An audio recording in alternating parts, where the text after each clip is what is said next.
नमस्कार सर, मैं डॉक्टर मुकेश कुमार झा, सहायक आचार्य, आरबी कॉलेज दलसिंह सराय, समस्तीपुर। आज मेरा विषय है मानवीय मूल्यों के संदर्भ में रामचरितमानस। क्योंकि आज का मानव अगर भौतिकतावादी का इतना ज़्यादा दौर बढ़ चुका है कि मानवीय मूल्य और नैतिक पतन के मामले में आज मानव की स्थिति बद से बदतर होती जा रही है। इस कड़ी में रामचरितमानस को स्मरण करना काफ़ी समीचीन लगता है। रामचरितमानस के सभी पात्र मानवीय मूल्य से ओतप्रोत हैं। हम राम के चरित्र कैरेक्टर को देख सकते हैं। राम का चरित्र एक आदर्श पिता, एक आदर्श पुत्र, एक आदर्श पति और एक आदर्श राजा के रूप में सर्वविदित है। ऐसे ही अगर सीता का चरित्र देखें तो एक आदर्श पत्नी, एक आदर्श बेटी, क्योंकि जब जनकपुर में मायके में सीता रहती हैं मिथिला में और वहाँ से जनकपुर जाती हैं तो उनके माँ के द्वारा सीता को जो ससुराल में रहने की जो ज्ञान दी जाती है, आज वह आज के बालिका के लिए महत्वपूर्ण है। और कहा भी जाता है जो लड़कियां एक नहीं दो दो कुलों को उद्धार करती है, तारण करती है।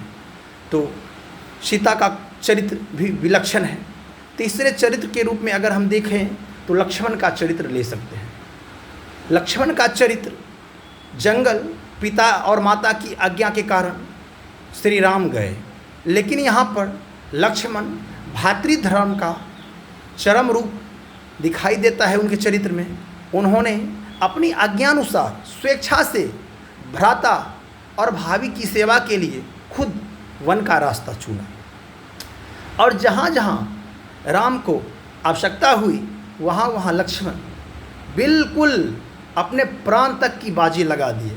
और राम रावण के युद्ध में अंत में मेघनाद वध, जो उस कड़ी का सबसे महत्वपूर्ण निर्णायक युद्ध था, उसमें उन्होंने मेघनाद का वध कर राम को एक जीत के दहलीज पे ले जा पहुँचे।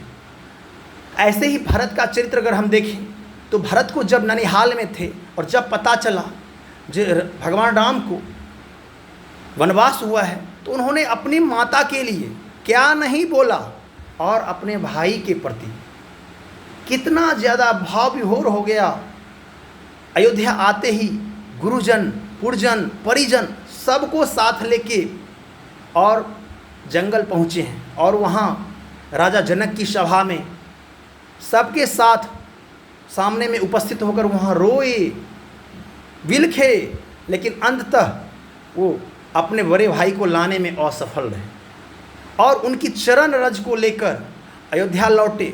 और जैसे ही 14 वर्ष तक राम जंगल में जिस अवस्था में रहे, फल खाकर, कंदमूल खाकर, सुख ऐश्वर्य से कोसों दूर रहकर जैसे रहा, वैसे वो नंदीग्राम में, चाहते तो राजभवन में भरत को वनवास नहीं हुआ था, रह सकते थे, लेकिन उसके बावजूद भी उन्होंने जंगल जैसा जमीन पे शयन किया, कंदमूल फल खाया और सिंहासन पे राम के अपने बड़े भाई को, रज को, धूलि को रखकर 14 वर्ष तक उनकी प्रतीक्षा किया। तो ये भाई प्रेम का इससे बड़ा अद्भुत उदाहरण पूरे संसार के अगर काव्य में, इतिहास में अगर देखें तो दिखाई नहीं देता है। भाई भाई का प्रेम। आज का मानव भाई भाई के बीच घर में दीवारें हो रहे हैं, एक भाई से दूसरे भाई का बोलचाल नहीं के बराबर दिख रहा है, बाहरी हंसी खुशी बिल्कुल क्षणभंगुर है। भाई भाई में वो सौहार्द, वो कामना, वो अभिलाषा नहीं रही। ऐसे ही हम पिता के रूप में राजा जनक का चरित्र को ले सकते हैं। राजा जनक 1% भी ये दुख नहीं हुआ जब मेरी बेटी राजकुमारी सीता जंगल क्यों गई, राम को भले बुरे शब्द क्यों नहीं कहे, क्यों उनकी बेटी को ये वनवास हुआ। तो कुल मिलाकर रामचरितमानस आज के समय में उसको हम धर्म ग्रंथ नहीं बल्कि एक समान पुस्तक के रूप में पढ़ना चाहिए और उसके माध्यम से समाज में जो नैतिकता का जितना पतन हो चुका है अगर हम राम जैसे रामराज की कल्पना करते हैं, राम जैसे पुत्र की कामना करते हैं, राम जैसे पिता की कामना करते हैं, राम जैसे पति की कामना करते हैं, राम जैसे भाई की कामना करते हैं, कुल मिलाकर हर स्तर पर अगर हम देखें, चाहे वो राम हो, भरत हो, लक्ष्मण हो, सीता हो, शत्रुघ्न हो, गुरु वशिष्ठ हो, जितने भी उसके कैरेक्टर हैं, चरित्र हैं, सब एक से एक बढ़कर हैं और सब आपस में सौहार्द की भावना, प्रेम की भावना, ये भौतिकतावाद से दूर, ये जो काम क्रोध लोभ मोह जो आज के मानव की को पाशिक प्रवृत्तियों को ओर ले जाने में कसर नहीं छोड़ रहा है, उससे ये पुस्तक रामचरितमानस काफ़ी दूर है और आध्यात्मिकता की ओर ले जाती है।